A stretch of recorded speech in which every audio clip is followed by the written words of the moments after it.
Tradițional, bine se poate adăuga corpusa de afaceri de secretariat, patron, tariu, proiectul s-a susținut de colegi din interese, condis proiectul mai am. Am să putem da un interesat, am să putem da o la școală. Nu, dar eu să avem o ședință cu domnul Aici de și domnul și de perioada de ani de studia și de aceea să facem am să putem lucra la ani, am să putem lucra ca să putem da la să facem o altă de vida și nu la permanență.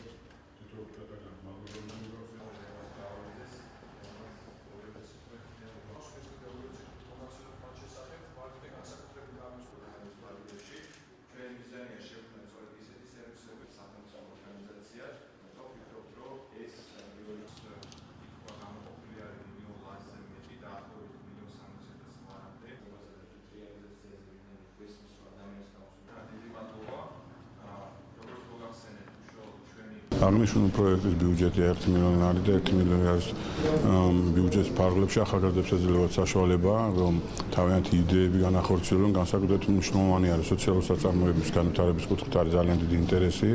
20-მდე საწარმო უკვე დაფინანსდა, განსაკუთრებით აღსანიშნავია ისეთ რეგიონებში, ბანკიში, მაღალმთიან რეგიონებში ძალიან ბევრი საინტერესო იდეა განხორციელდა და შემდგომშიც მე ვფიქრობ, რომ ეს ფორმატი აძლევს საშუალებას ახალგაზრდებს თავიანთი იდეების განხორციელებას და სახელმწიფოსგან მაქსიმალურად ხარდაჭერი იქნება აღნიშნული პროექტი. ერთ-ერთი მთავარი და პრიორიტეტული არის არაფორმალური განათლება, სოციალური საწარმოების ხელშეწყობა, შეზღუდული შესაძლებლობების პირთათვის ხარდაჭერა, მაღალმთიან რეგიონებში საწარმოების გახსნა, ახალგაზრდების ადგილზე, რა თქმა უნდა, ის პროექტები, რომელიც მათი მხრიდან იქნება წარმოდგენილი, აუცილებლად ხარდაჭერილი იქნება. ბავშვთა და ახალგაზრდების განვითარების ფონდი, რომელიც წარმოადგენს ჩვენი სამინისტროს ერთ-ერთი მნიშვნელოვანი რგოლია, რომლის საშუალებითაც ჩვენ აქტიურად მონაწილეობთ არასამთავრობო სექტორის, კერძოდ კი ახალგაზრდულ საკითხებზე მომუშავე ახალგაზრდული ორგანიზაციების მხარდაჭერის კუთხით.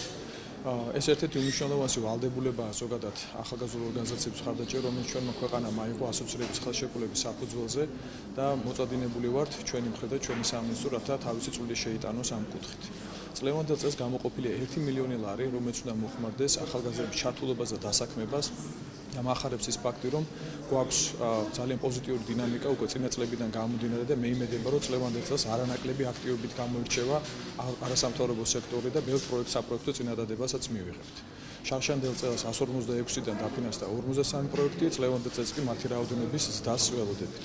ასე რომ დიდი იმედი გვაქვს, რომ წლევანდელ წელი წარმატებული იქნება როგორც ახალგაზრდებისათვის მათი დასაქმების კუთხით, ისევე ფონდის საქმიანობა წარმატებულად ჩაივლის. თვითონ პროექტი ძალიან მნიშვნელოვანია, გავიცანი და მიმაჩნია, რომ სწორი გადაწყვეტილება სამინისტროს მხრიდან მიღებული, რომ ესეთი პროექტი შექმნა. საერთოდ მე ვთვლი, რომ იდეები ახალგაზრდებიდან უნდა მოდიოდეს და მათი იდეების ხორცშესხმა ზოგჯერ ძალიან რთულია გამომდინარე იქიდან, რომ მას ფინანსური მხარდაჭერა არ აქვს ერთ შემთხვევაში. ამ შემთხვევაში, როცა მას თქვენი სამინისტროდან ექნება ფინანსური მხარდაჭერა, ეს ნიშნავს იმას, რომ ისინი უფრო მკვეთრად და კარგად მომზადებული შემოვალ იმ სივრცეში, რომელიც სივრცეშიც დღეს უხდებათ მოღვაწეობა. ჩვენი მხრიდან მიგვაჩნია, რომ დასაქმების პროგრამა ძალიან მნიშვნელოვანია, გამომდინარე იქიდან, რომ დღეს ახალგაზრდების ძალიან დიდი ნაწილი დაუსაქმებელია და თუ ისინი შექმნიან თქვათ თავისი იდეებით ახალ მიმართულებით, სადაც შეიძლება ახალგაზრდები დასაქმნან, რა თქმა უნდა, ამაში მათ ხელშეწყობა დაჭირდება.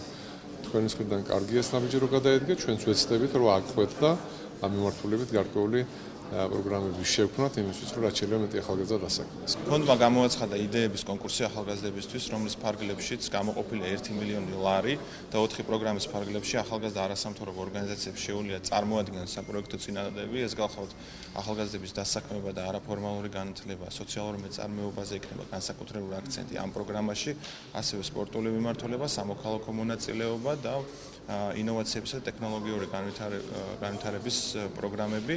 შესაბამისად ორგანიზაციებს შეუძლიათ შემოიტანონ თავიანთი იდეები 18 მარტის ჩათვლით და უსრო თითოეულ მათგანს წარმატებას.